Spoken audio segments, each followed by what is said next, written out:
Welcome back to another episode of Rock Boys Football Dill. As Michigan fans, you got to keep your head on a swivel as it relates to the transfer portal. 2 days ago, we were talking about Billy Edwards, sounding like he was going to play his football in 2025 with Michigan.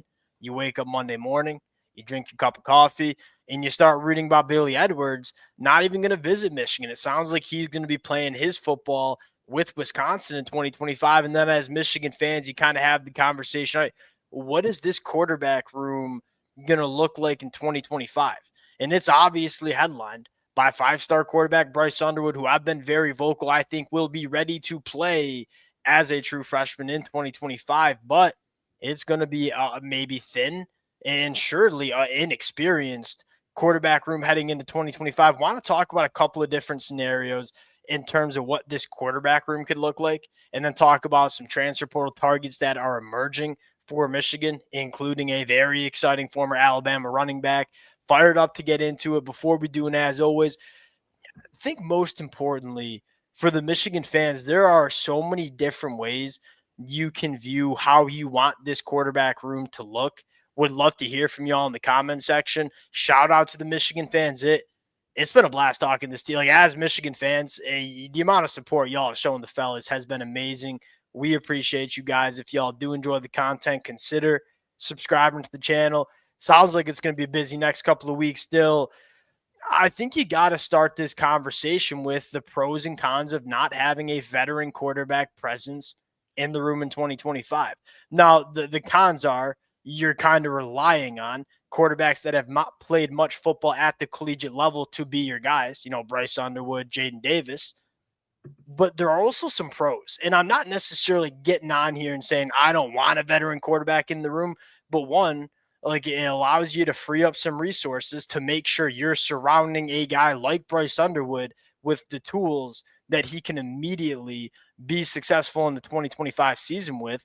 And I think secondly, and we don't always talk about this, and I feel like it might have been a problem for Michigan last offseason, when you have five quarterbacks that you're trying to get reps to, it takes away valuable reps from some of the quarterbacks in the room. And you kind of think about how Michigan played out their spring practice, fall camp. We thought Alex Ordy was going to be the guy. Then Davis Warren seems to be the guy. Then Jack Tuttle gets back healthy. He might be the guy. And it just seemed like we gave so many reps to all these different quarterbacks. One, we couldn't find the identity of our offense. And I think more importantly, that development from the quarterback spot just didn't take place.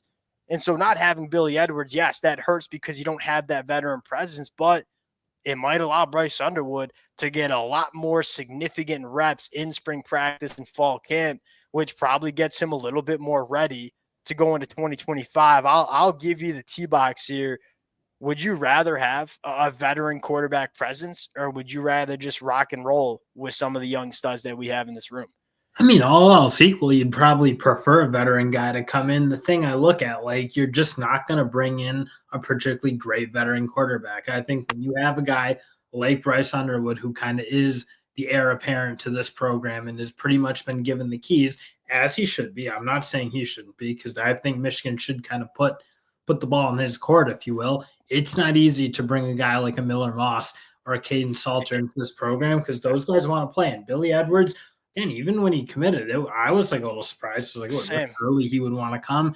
And the fact that Jaden Davis hasn't hit the portal, I find very intriguing, because if you go with those two together, I don't necessarily hate where they're at with that. Again, there's probably a quarterback they can go grab in the transfer portal, whether it be the level of a Billy Edwards, maybe not, but you probably can go get one more quarterback, and I imagine Michigan will. Yeah, and I think a large part, I think I would like to have 3 scholarship quarterbacks in the room going into 2025. I just feel like that's a good number to have. Well, but they're gonna probably get a third guy. You act like it's like Billy Edwards or bust. No, I'm not. That's certainly what I was not acting like. And I think one of the conversations are what happens with Davis Warren. Like, what does he decide to do at the end of the year? I wouldn't be surprised to see him hit the portal, but that could be the veteran guy that you might be looking for. Because I think a lot of Michigan fans, even if Billy Edwards had decided to come to Michigan, you're probably still hope. The best case scenario here is Bryce Underwood wins Oh, the let's job. be kind of frank. You're not winning national championships with Billy Edwards. Yes, yeah, and I agree. And whether that happened week 1 or whether that happened week 6, I think all Michigan fans would be rooting to see Bryce Underwood relatively early, and that kind of gets into the pros. And the pros would be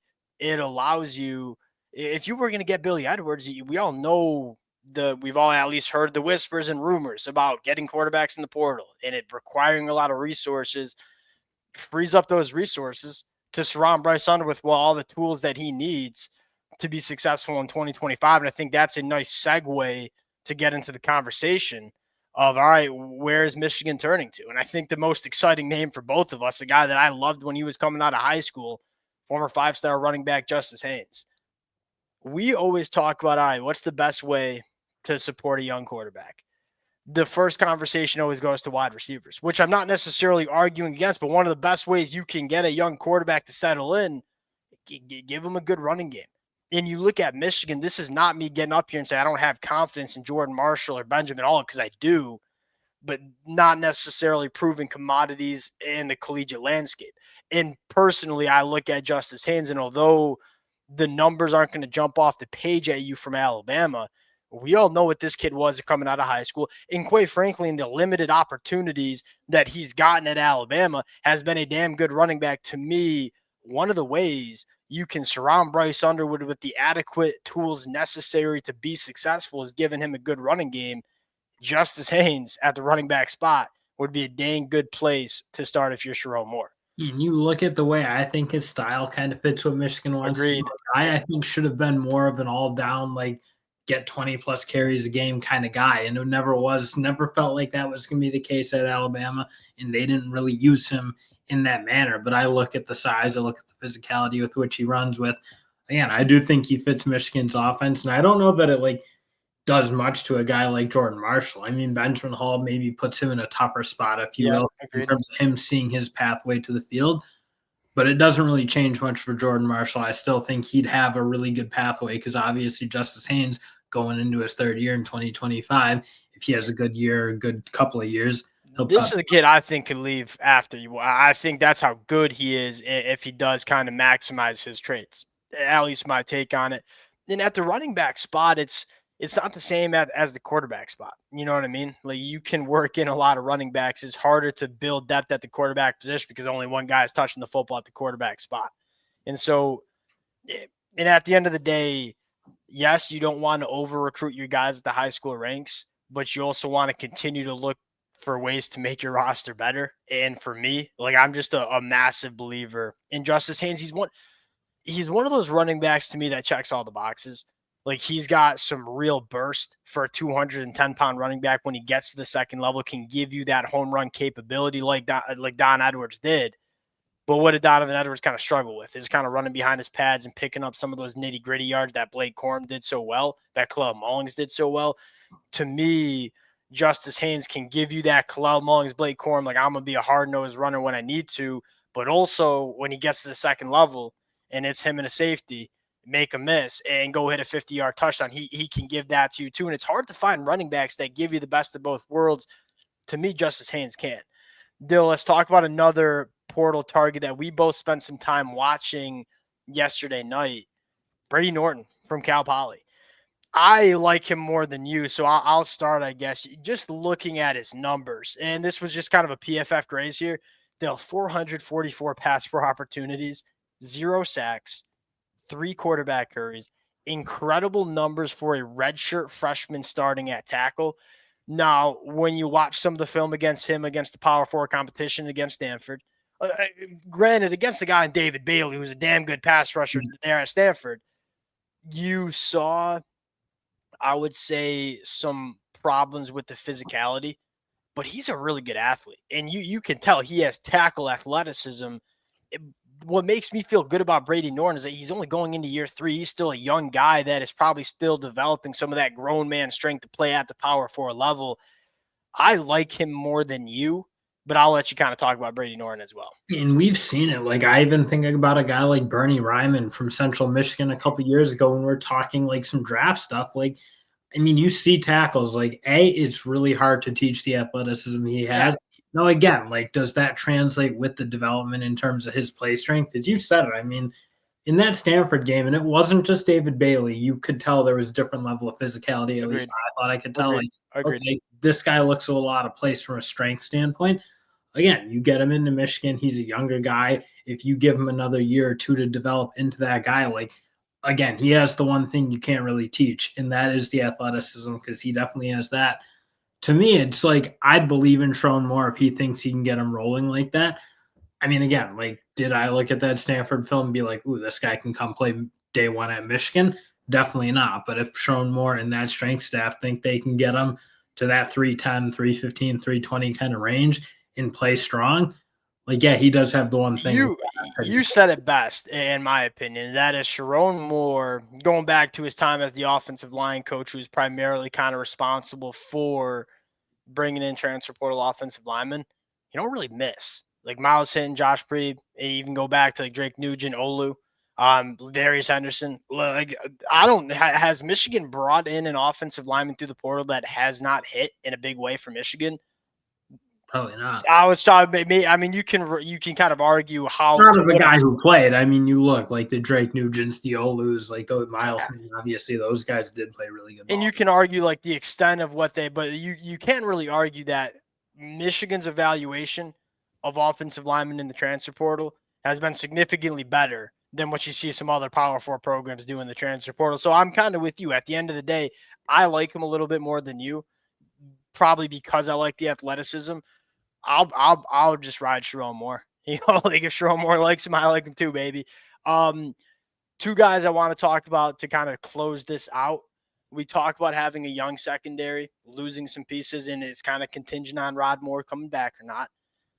I know you're a big fan of this kid, TJ Metcalf from Arkansas, so I'll give you the T box here. What him and his brother Tevis, and TJ's the kind of proven commodity. Tevis, the other brother, not so much yet, but it sounds like they might be a package deal.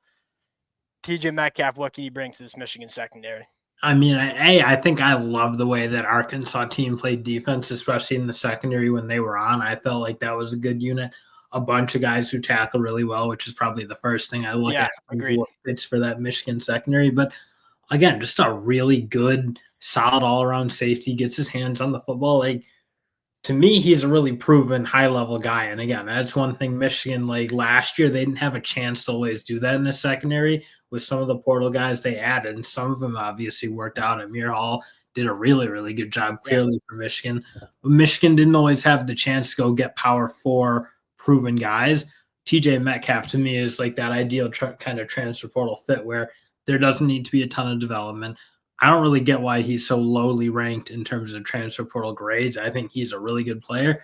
But this would always be the kind of guy I would be hoping Michigan grabs in the portal, guys who have proven it at the higher levels to the extent you can see it. Because again, like last year, they were kind of picking some guys who is like, well, this is a bit of a gamble, it feels like. I, yes, and that's another position that I feel like at times Michigan is evaluated well, more at the cornerback spot than the safety spot. Two things that excite me about TJ Metcalf. One, I mean, 730 snaps played for Arkansas in 2024. Like, what does that tell me right off the bat? They wanted him on the football field. That's a lot of snaps to play. Bona fide power four commodity, but he's only going into his third year of college football. So it's again, this is not like you're bringing in not a shot at Wesley Walker, but Wesley Walker was a guy that's going into his 6 year college football. You kind of knew he wasn't going to make this massive jump from year 5 to year 6. When you're talking about guys like Brady Norton or TJ Metcalf, they're not capped. I think they're still getting better ass football players. TJ Metcalf kind of falls under that one. Another one, though, I'll take this one away. My evaluation and then the power four teams who are much smarter than me seem to be a little different. Like I when I saw him at the portal and I saw some big programs going after him, I buzzed a little bit of the film and said, it seems like a little bit more potential than anything else. He's only played 370 snaps in his career, started the back half for Arizona. The traits are intriguing. I mean, 6'3", really, really long, can use his hands, is pretty dang solid in coverage. To me, it's just like not a total proven commodity yet. But again, I mean, you see Miami sniffing around, you see Ole Miss sniffing around, now Michigan sniffing around as well.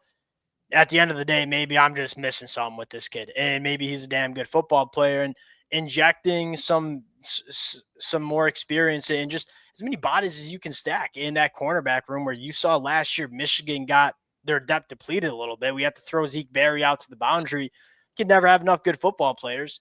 And this guy, I think, provides you that high ceiling. Right? You might be getting an all Big Ten guy if he pans out as well. We'll see where Michigan goes. I will say there's probably a lean to me to getting proven guys in the secondary, just given how many young freshmen we have our kind of developmental exciting pieces.